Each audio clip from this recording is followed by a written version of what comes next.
Isang maayos na pabahay, isang tunay na komunidad. Sige. Ngunit ang proyektong ito ay pilit na inaagaw ng ilang mapagpanggap.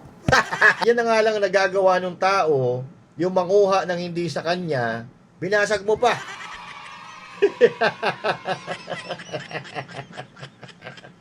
Yes, I know kasi project namin yan nung Mayor of Bulacan. So ayoko mag-comment sa kanyang pagsisisi. Ay, syempre, buong bansa talaga ay naloka. At syempre, magandang araw sa inyo, mga banateros at mga kababayan kong Pilipino sa iba't ibang panig ng mundo. Ako po, si Master Judea, bakbaka na. Yan ang Banateros, boses ng ordinaryong Pilipino. Banateros ay walang makakaawan. Para lagi kang updated. Ako nga pala si Bidaya ng mga oposisyon sa kasalukuyan po. At sabi nga, galit na galit ang mga dakuhan ng Pangulong Duterte. Kung hindi ka pa nakakapag-subscribe, isubscribe mo na yan.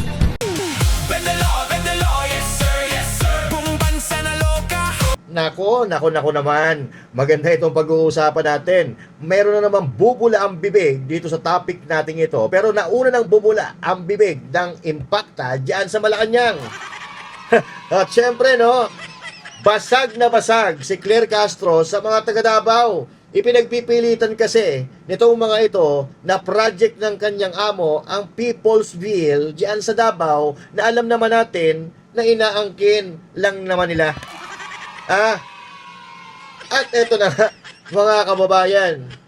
Alam nyo, ang galing-galing talaga ni BP Sara Mambasag na trip. Isang araw pa lang na nagyayabang si Bongbong Marcos Jr. Binasag agad niya. Yan kasi, yan ang napapala ng mga walang sariling nagawa, sumasakay sa mga accomplishment ng iba at inisyatibo ng iba. Okay, eto, BP Sara, tirahin mo na, baka matira pa ng iba. Okay, go! Let's go! People's Bill. People's Bill. Yes, I know kasi project namin yan nung Mayor of Bulacan. So ayoko mag-comment sa kanyang pagsisita. Siguro ang mas maganda ay ipa-comment natin yung mga tao na binisita niya dahil wala naman ako doon nung bumisita siya. So mas maganda, tanungin natin yung mga tao na nandun kung ano yung komento nila, ano yung opinion nila sa pagbisita na ni BBM doon. Basag! Akala mo, pagkakarinig ko yung bibida-bidan niya, yung pala pagbisita. Ano kasi, natatandaan nyo, na-topic na natin to pinagyabang po ni Marcos Jr. Nagturo-turo pa siya buti na lang, di nanuno Oo. Ang sakit naman ang ginawa mo, BP Sara. Oo. Yan na nga lang ang nagagawa ng tao, yung manguha ng hindi sa kanya, binasag mo pa.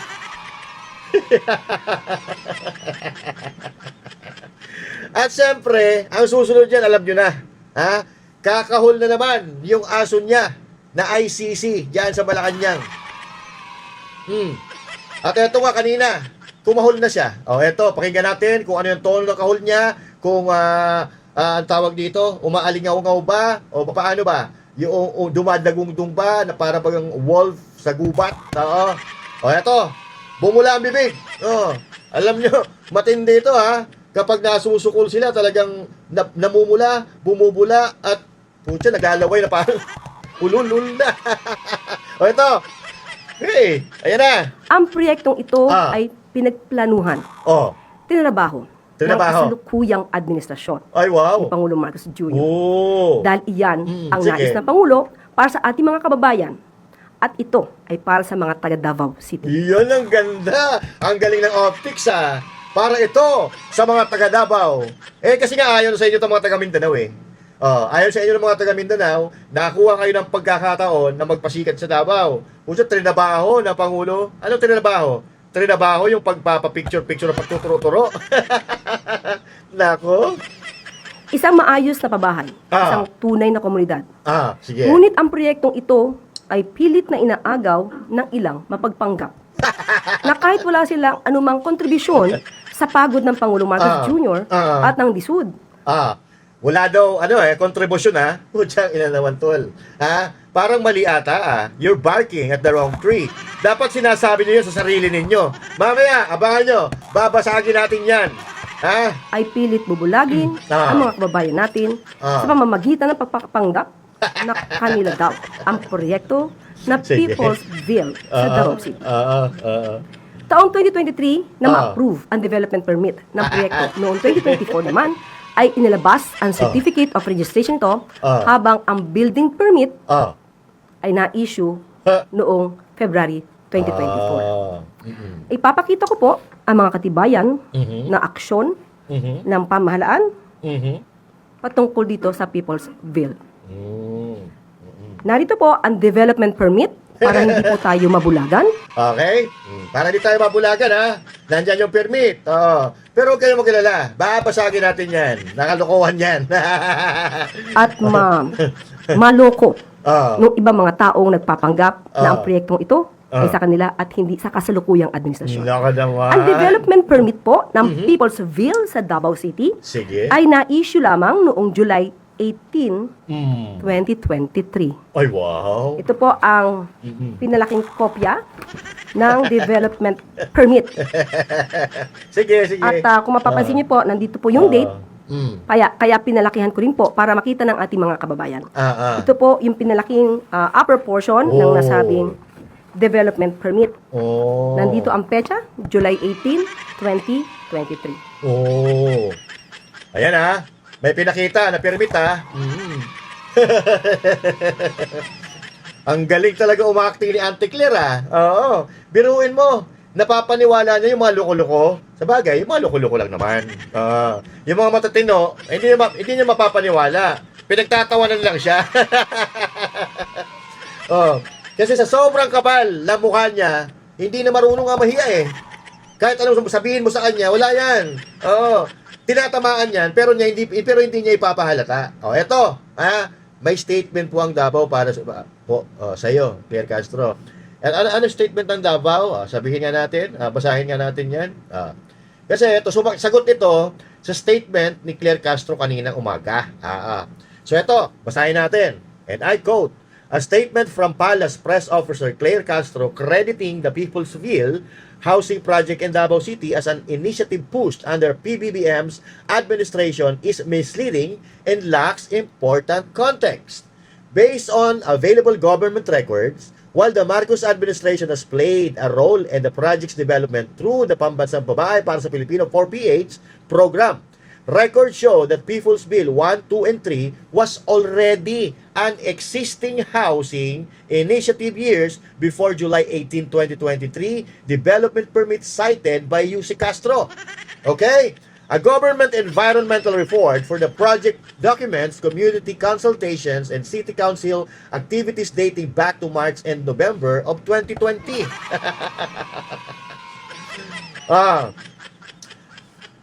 A July 21 Google Maps Street View image, also belonging to the Social Housing Finance Corporation for People's Ville 1, 2, and 3 Homeowners Association, further providing visual evidence that the project site was already identified before 2023. Source, EMB R11 Google Maps SHFC. So ang sinasabi dito sa statement na to mga kababayan ay that project is already existing even before 2023. Yang post na yan, mga kababayan, ay may mga kasamang link na magpapatunay kung saan makikita yung mga dokumento at nagpapatunay na proyektong ito ay nagawa na, hindi pa presidente si Marcos Jr. Pero di natin makikita dito. Ipopost ko sa Facebook yung mga link, abangan ninyo sa Facebook page natin, sa Master Judea Vlogs or doon sa Master Judea. So, ito po, ipapakita ko lang sa inyo yung patikim doon sa mga post. Ayan po, That's 2018, 2018, Google Street View, noong panahon na pinaplano pa lang ang pagtatayo ng People's Ville 1, 2, and 3. Tingnan nyo po ang lugar, Tingnan nyo ang lugar. At eto naman ngayon, noong 2021, kung saan nagkaroon ng groundbreaking na. Ayan. Okay? makikita ninyo, July 2021, may tarpaulin na at ayan, katunayan na inuumpisahan na po ang People's Field na yan na inaangkin ni Marcos Jr. ngayon. At ito naman, noong 2025, kung saan ipinakita dito ang development ng project na tapos na. Kung mga may natapos na. Eto. Yan. Di ba pareho? People's Bill 1, 2, and 3. Makikita mo sa loob ng bilog, may People's Bill 1, 2, and 3, and the date sa baba, that's dated 2025. Di ba? So, ngayon, mga kababayan, kaninong project nga yan? So, dito makikita natin 2018, 2021, and 2025 records shows, ito sa Google Map lang ito, pero mamaya, pag-uusapan natin yung tunay na pinagmulan ng proyekto na yan. Okay? At ngayon, eto na ngayon. Yan. Kumakaway-kaway na si Bongbong Marcos Jr. Na siguro, nabalitaan niya, yung 2025, nakapost na sa government, sa records. May alam niya yung record. Siguro nakita niya, uy, malapit na matapos yung proyekto na yan, Puntahan natin, magturo-turo lang tayo, magkaway-kaway lang tayo, Sabihin natin na project natin yan, putya. Oo, mabango na pangalan natin yan. At ayun na nga ang ginawa niya nung nagpunta siya. Yan na, kumakaway-kaway na nga siya, di ba? Kumakaway-kaway siya. Ako budoy. Walang kahirap-hirap. Ang gagawin mo lang, magpapanggap. Credit grab lang. Walang kahirap-hirap. May project ka na.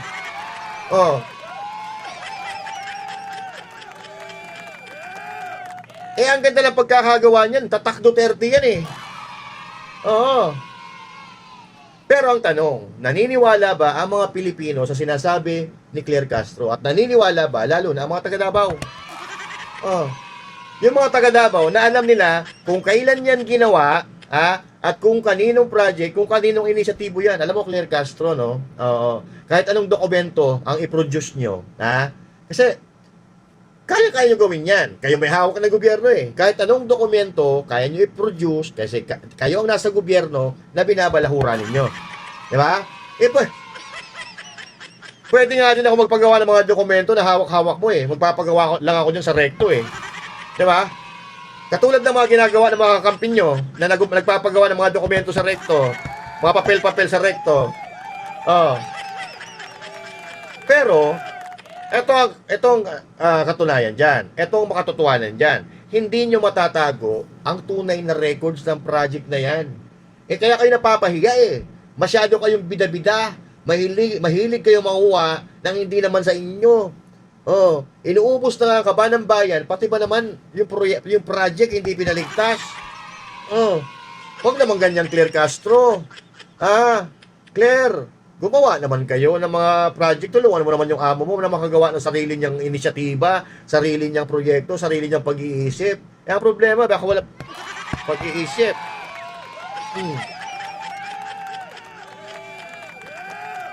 At ito nakakatawa. Sa Metro Manila, ang daming walang bahay. Sa Luzon, ang daming walang bahay. Abay, dumayo pa talaga sa Davao para magtayo ng bahay. Kung totoo man yung sinasabi niya,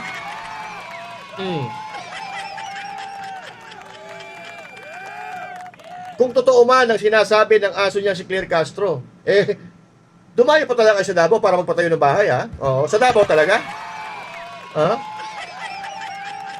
Doon nga sa lugar niyo, sa lugar niyan, sa Ilocos Norte, wala tayong nabalitaan na ipatayo niyang ganyan.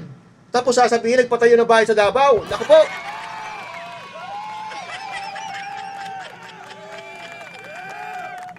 Sa Davao ka nagpatayo, kung saan yung mga tao talagang diring-diri sa iyo at ayaw nga makita yung pagmumukha mo.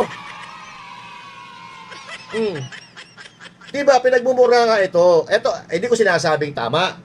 Yung pagmumura ng mga estudyante doon sa Davao. Ang sinasabi ko lang, the fact na minumura ka ng mga bata, mismong yung mga bata, alam na kung ano ang ugali o karakter na meron ka.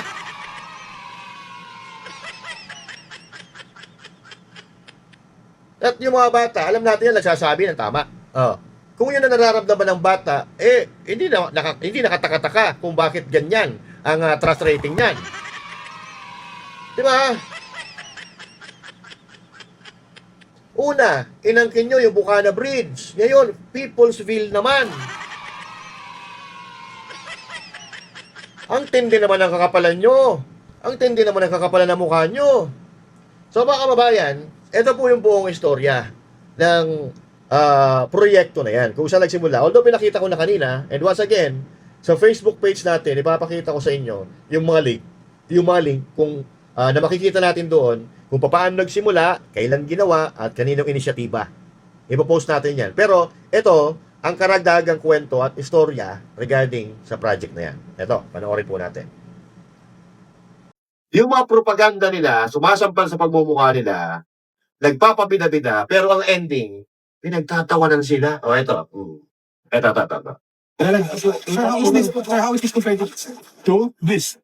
Yung other place? Well, it's bigger. And higher. Ayan yun. Kasi syempre, we are progressing. We are progressing now. At hindi na tayo, kasi dati, ito was house and lot, talagang pinag-uusapan, na except sa cities na ginagawang mid-rise. Dati, 5 stories. So ito, ganun din, 1, 2, 3, 4, 5, mas malaki yung building. At hindi ganito karami sa isang development. So, we're looking just to see. Hindi pa tapos to. Ang idadagdag pa ilang building pa? 42. Altogether, 42 buildings ito. So, 7,000 plus ang unit na maitatayo pagka natapos na lahat ito. Tinitingnan ng planning ng mga nagpaplano kung maglalagay pa ng eskwela. Baka pwede na maglagay. Lahat ng pinunta namin may bata eh. So, makakailangan ng eskwela. Pero basta kasi ang ginagawa natin ngayon, hindi lang tayo gumagawa ng bahay, gumagawa tayo ng community. Na kompleto na lahat. Dahil mahirap tirahan kung wala naman pupuntahan yung mga bata, walang malapit na palengke, hindi malapit sa trabaho. Yun ang mga titignan natin, hindi lang yung pagpatayo ng bahay. But we'll be continuing. Siguro lahat ito, yung buong nito matatapos by end next year. Di ba? Sakali. Makasakali. Matatapos natin yan. Makasakali, ha? Lahat ng 42 na buildings. Pakasakali lang, ha? Diba? Narinig nyo? Mahirap daw tirahan. Anong titirahin? Coke? Cocaine? Ano? Yan ang problema eh. Pamali-mali pa eh. Sabi niya, 42 daw. 42 buildings pa. Originally, yung 72 buildings po yan. Sa tunay na plano. Pinawasan nyo. Saan napunta yung iba? Yung 30 buildings. Ha? Ano sabi nila? Peoplesville daw ang tawag nila dito sa proyekto na ito. Proyekto daw nila ito. Kalokohan to.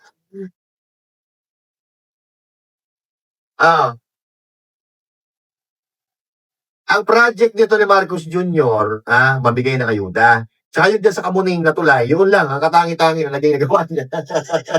Yung dyan, sa Kamuning. Yung tulay na nilagyan nila ng elevator, yung overpass, nilagyan ng elevator, yun na. Big project na sa kanila yun. Tapos, dahil wala nga talaga sila nagagawa, wala silang magawa ng sarili nilang proyekto kasi hindi naman gumagana yung mga utak yun eh. Medyo tuyot na eh. May hangin eh. Siyempre, kukunin nila ngayon. Aangkinin yung mga proyekto na nagawa ng iba. Alam niyo ba itong tinatawag nilang Peoplesville na ito, ang tawag diyan, ang tawag sa proyekto na yan ay Balay Filipino Housing. Na project na since 2021. Ito. Para maunawaan ninyo. Ayan. Nasa screen po ang katibayan dyan mga kababayan. Screenshot nyo na lang para may reference kayo at alam nyo kung paano babasagin ang mga bangag na supporter nito na mga angkin ng mga proyekto. So basahin natin yung sa taas lang basahin natin para hindi naman masyado mahaba. The Balay Filipino Housing Project in Davao City is a socialized medium-rise resettlement development located in Barangay Riverside, Kalinan District, Davao City yan, which transitioned into an expanded pambansang pabahay para sa pamilya Pilipino. Ano to? Transition, pinalitan, inilipat. Pero, kung makikita natin dyan mismo, project overview and location. Yan, Barangay Riverside, Kalinan, and 14 hectare na property yan. So, original launch. Ayan nasa baba. Original launch. Ground broken on April 16, 2021 under the previous administration's Balay Building Adequate, Livable, Affordable, Inclusive Filipino. Program led by the Department of Human Settlement and Urban Development. Yung DSUD sa panahon ni Pangulong Duterte. Ayan po ang original na plano niya na ipinagmamalaki ni Marcos ngayon na pinalitan lang naman nila ng pangalan. Hindi naman siya ang nag-initiate niyan. At ang ginagawa nila, pinapalitan nila ng pangalan ng mga existing project para magmuka na sa kanila. Tulad nito. O ito. Ayan na. O. So ngayon, dati, Balay Filipino Housing. Ngayon, ayan na po ang pangalan.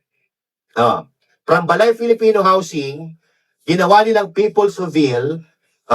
Maaring yung mga tatanga-tanga, maloloko nila, mabubudol nila. Pero hindi nila maloloko yung mga taga Davao dahil alam nila ang tunay na istorya ng project na yan dyan sa kanila. Sabi dito People's Ville 1 and 2 and 3 in Davao City is a major socialized vertical housing project under the Pambansang Pabahay. Binasa na natin kanina yan. Yung address, project location and scope, parehas din. Riverside, Kalinan, Davao City. Land area, 14 hectares, parehong-pareho. Total plan, 72. 72 buildings, 5-story condominium, 7,200 residential. Ganyan katarantado. Administrasyon ni Bongbong Marcos. Mangangawa talaga. I-compare natin yung dalawang project. Kung titingnan natin. Pero iisa lang Iisa talaga ito. I-compare natin. I-compare natin yung project ayan. Balay Filipino versus People's Ville. So, di ba? Identical. Magkapareho ang sukat, magkapareho kung ilang buildings ay tatayo, magkapareho kung ilang room, o ilang bahay, 72 buildings. Di ba? So, yan po. Pamali-mali pa siya So, sinasabi kanina, magkakamali ka talaga kung hindi mo naman project yan. Alam mo kung bakit? Kasi hindi mo talaga alam. Alam lang ng mga yan, mga what? Mang-angkin ang di kanila. Bahagi na yan ang history ng Pilipinas kung anong ginagawa ng pamilya nila Di ba? Alam ng buong mundo kung anong ginawa sa Pilipinas, kung anong ginawa nila sa Pilipinas. Kaya, hindi ko alam kung bakit nabudol nito si BP Sara pero pinaliwanag naman ni BP Sara na may kasunduan sila, kaya napapayag siya. Ang problema, naniwala si BP Sara. Ngayon, tingnan nyo, yung nangyayari sa ating bansa, ang gulo-gulo na. Yan ang nagiging resulta kapag ang presidente ay ngagpa at walang alam. Dahil sa pagkakamali ni BP Sara, ito na ang nangyayari. Pati yung gawa nila, inaangkin na, kinukuha na sa kanila, inaagaw na. Di ba? Ito pa, isang gusto nilang paniwalaan. Para bang sila na naman yung bida-bida Sila naman yung bida. Nakapag-isip na naman sila ng mga propaganda para sirain ito si BP Sara. Ito At isa pang bagay, nandito si Sec Vince Dizon, magpapaiwan siya rito, pupuntahan niya lahat ng nabaha in the southern portion. Dahil ang problema, meron pa ng master plan yun na 2023, for whatever reason, hindi ginawa. Hindi daw ginawa, Hindi daw ginawa. So, ayan, lumalabas na naman na sila na naman ang bida. Yung mga Duterte na naman may kasalanan, walang ginawa. Gusto nila sabihin sa mga taga Davao na, oy, sisihin nyo yung mga Duterte dahil hindi nila ginawa ito. Tanga. Yan po ang ginagawa ng Marcos administration.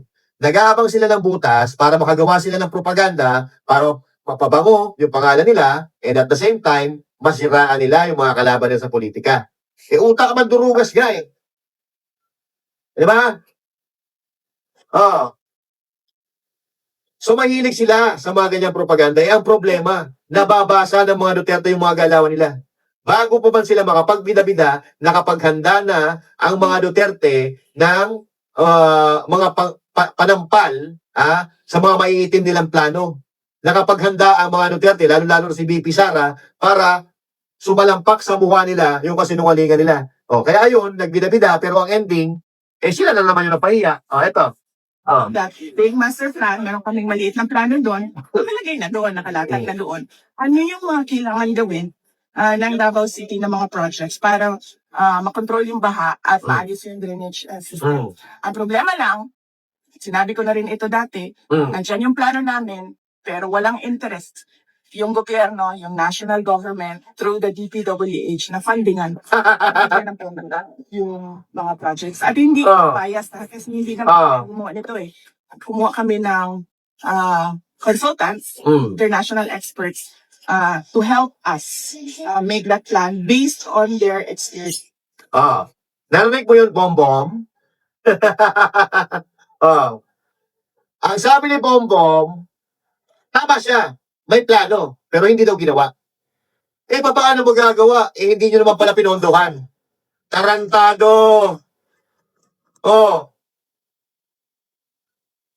Maghahanap kayo ng ginawa, pero wala naman kayo binigay na pondo. Inipit nyo yung pondo ng Davao. Tapos kayo ngayon ang magbibida-bida dyan sa Davao na gagawin ninyo kasi hindi ginawa ng mga Duterte. Paano mo gagawa? Inipit nyo yung pondo, tanga, gago.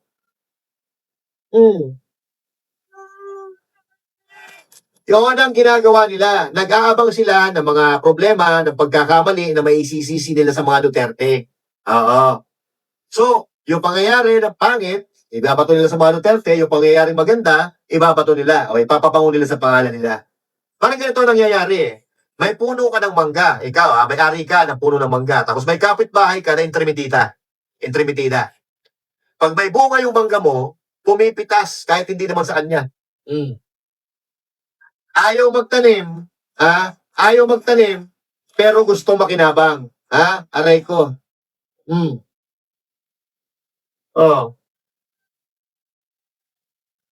Pero buti nga yung kapitbahay mo nanunungkit ng mangga habang wala ka sa bahay mo. Medyo nahihiya pa Pero ito si Bongbong Marcos, lantaran, harap-harapan yung pagpitas.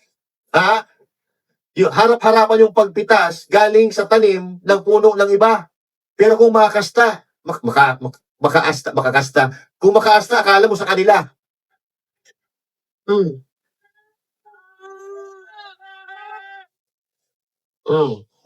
Doon sa yung mga ibang project. Kaya't mabalikan natin para yung master plan na para doon ay matapos na. Para hindi na tayo makakakita ng baha na kagaya ng nakita natin recently. So, papunduhan agad, sir, yun sa Actually, it is already, kasi pag-ibig is paanin ng pag-ibig Pinundoan na lang ng pag-ibig. Pero ngayon lang.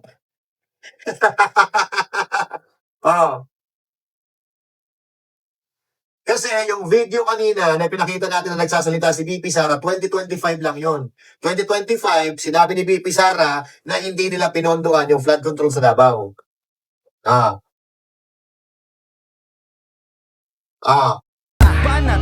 Banateros ay kami, walang iba. Banateros hanggang sa huli naming hininga. Yan ang Banateros, walang inuurungan. Pag tama palakpakan, pag mali ay babanatan. Yan ang Banateros, boses ng ordinaryong Pilipino. Banateros ay walang makakaawan. para lagi kang updated. Ako nga pala si Bidaya ng mga oposisyon sa kasalukuyan po. At sabi nga, galit na galit ang mga dakuhan ang Pangulong Duterte. Kung hindi ka pa nakakapag-subscribe, isubscribe mo na yan!